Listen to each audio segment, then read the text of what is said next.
The focus for the most recent meeting down in Orlando for the American Academy of Allergy, Asthma, and Immunology was on the role of the environment, sort of a history of asthma, and really sort of the microbiome involvement in the environmental factors that really sort of lead to asthma or potentially make asthma worse.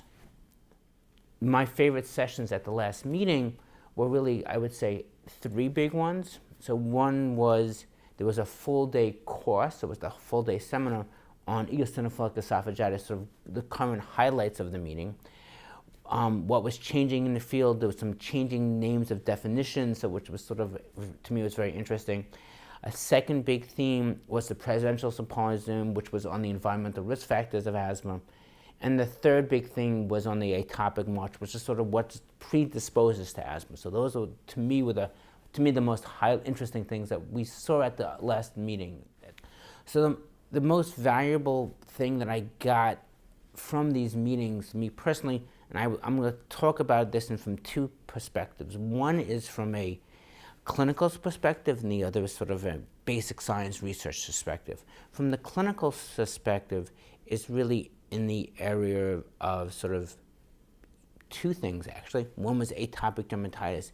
There's a whole new birth of biologics in the field, and this is sort of one of the big highlights that are advancing the field, is all these biologics in atopic dermatitis and asthma. So that was one big area to me, looking at their clinical effectiveness. Then from the other one was some more definitions of natural history, which we'll discuss a little later on about the atopic march. And the third one's from the basic science, is this whole idea of the microbiome. Where does the microbiome play, and how to sort of, where are the elements that exist? And when we think of microbiome, the idea of microbiome has really advanced a lot. And this point, we began originally when we talked about microbiome, we thought about it as purely as we were just classifying and saying, hey, we have this bacteria here, this bacteria on an elbow, this bacteria on the skin, this bacteria in someone who's sick, this one's.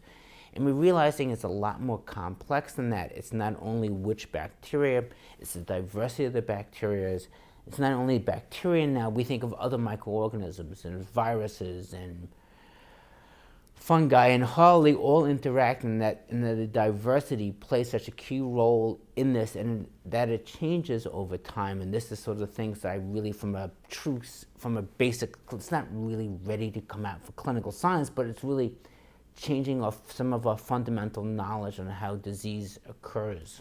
For every individual person at the meeting, there's going to be some individual speaker that's going to resonate with them and have this particular, that little, creates a light bulb that goes off in their head.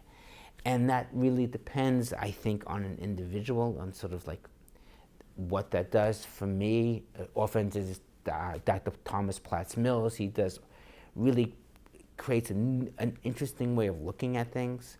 But I can really say it depends on an individual, what they're sort of interested in, and sort of how that message resonates with that individual. So that's a very personal question, but one of my favorite speakers is always Dr. Platts Mills.